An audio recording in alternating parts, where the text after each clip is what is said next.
नमस्कार। द ज्ञान गंगा में आपका स्वागत है। भारत में कई चमत्कारिक और रहस्यमय मंदिर हैं, जिसमें दक्षिण भारत में स्थित भगवान तिरुपति बालाजी का मंदिर भी शामिल है। भगवान तिरुपति बालाजी का चमत्कारिक और रहस्यमय मंदिर भारत समेत पूरी दुनिया में प्रसिद्ध है। यह मंदिर भारतीय वास्तुकला और शिल्प कला का उत्कृष्ट उदाहरण है। तिरुपति बालाजी मंदिर भगवान विष्णु को समर्पित है। यह मंदिर आंध्र प्रदेश के चित्तूर जिले में तिरुमला पर्वत पर स्थित है और यह भारत के मुख्य तीर्थ स्थलों में से एक है।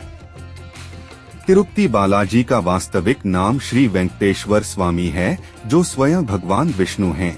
धार्मिक मान्यताओं के मुताबिक भगवान श्री वेंकटेश्वर अपनी पत्नी पद्मावती के साथ तिरुमला में निवास करते हैं। मान्यता है कि जो भी भक्त सच्चे मन से भगवान वेंकटेश्वर के सामने प्रार्थना करते हैं, उनकी सभी मुरादें पूरी हो जाती हैं। भक्त अपनी श्रद्धा के मुताबिक यहाँ आकर तिरुपति मंदिर में अपने बाल दान करते हैं। इस अलौकिक और चमत्कारिक मंदिर से कई रहस्य जुड़े हुए हैं। कहा जाता है भगवान वेंकटेश्वर स्वामी की मूर्ति पर बाल लगे हैं जो असली हैं। यह बाल कभी भी उलझते नहीं हैं और हमेशा मुलायम रहते हैं। मान्यता है कि यहाँ भगवान खुद विराजमान हैं। जब मंदिर के गर्भगृह में प्रवेश करेंगे तो ऐसा लगेगा कि भगवान श्री वेंकटेश्वर की मूर्ति गर्भगृह के मध्य में है, लेकिन आप जैसे ही गर्भगृह के बाहर आएंगे तो चौंक जाएंगे, क्योंकि बाहर आकर ऐसा प्रतीत होता है कि भगवान की प्रतिमा दाहिनी तरफ स्थित है। अब यह सिर्फ भ्रम है या कोई भगवान का चमत्कार, इसका पता आज तक कोई नहीं लगा पाया है। मान्यता है कि भगवान के इस रूप में मां लक्ष्मी भी समाहित हैं, जिसकी वजह से श्री वेंकटेश्वर स्वामी को स्त्री और पुरुष दोनों के वस्त्र पहनाने की परंपरा है। तिरुपति बाला मंदिर में भगवान वेंकटेश्वर की प्रतिमा अलौकिक है।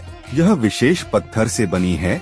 यह प्रतिमा इतनी जीवंत है कि ऐसा प्रतीत होता है जैसे भगवान विष्णु स्वयं यहाँ विराजमान हैं। भगवान की प्रतिमा को पसीना आता है। पसीने की बूंदें देखी जा सकती हैं, इसलिए मंदिर में तापमान कम रखा जाता है। श्री वेंकटेश्वर स्वामी के मंदिर से 23 किलोमीटर की दूरी पर एक गांव है, जहां गांव वालों के अलावा कोई बाहरी व्यक्ति प्रवेश नहीं कर सकता। इस गांव लोग बहुत ही अनुशासित हैं और नियमों का पालन कर जीवन व्यतीत करते हैं। मंदिर में चढ़ाया जाने वाला पदार्थ जैसे कि फूल, फल, दही, घी, दूध, मक्खन आदि इसी गांव से आते हैं। गुरुवार को भगवान वेंकटेश्वर को चंदन का लेप लगाया जाता है, जिसके बाद अद्भुत रहस्य सामने आता है। भगवान का श्रृंगार हटाकर स्नान कराकर चंदन का लेप लगाया जाता है और जब इस लेप को हटाया जाता है तो भगवान वेंकटेश्वर के हृदय में माता लक्ष्मी जी की आकृति दिखाई देती है। श्री वेंकटेश्वर स्वामी मंदिर में एक दिया हमेशा जलता रहता है और सबसे चौंकाने वाली बात यह है कि इस दीपक में कभी भी तेल या घी नहीं डाला जाता। यहाँ तक कि यह भी पता नहीं है कि दीपक को सबसे पहले किसने और कब प्रज्वलित किया था। भगवान वेंकटेश्वर की प्रतिमा पर पचाई कपूर लगाया जाता है। कहा जाता है कि यह कपूर किसी भी पत्थर पर लगाया जाता है तो पत्थर में कुछ समय में दरारें पड़ जाती हैं, लेकिन भगवान बालाजी की प्रतिमा पर पचाई कपूर का कोई प्रभाव नहीं पड़ता है। मंदिर में मुख्य द्वार के दरवाजे पर दाईं तरफ एक छड़ी है।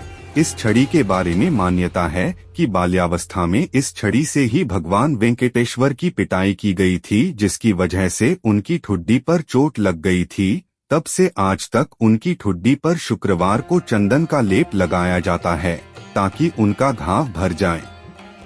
भगवान वेंकटेश्वर की मूर्ति पर कान लगाकर सुने तो समुद्र की लहरों की ध्वनि सुनाई देती है। यह भी कहा जाता है कि भगवान की प्रतिमा हमेशा नम रहती है। धन्यवाद। आपका सदैव मंगल हो।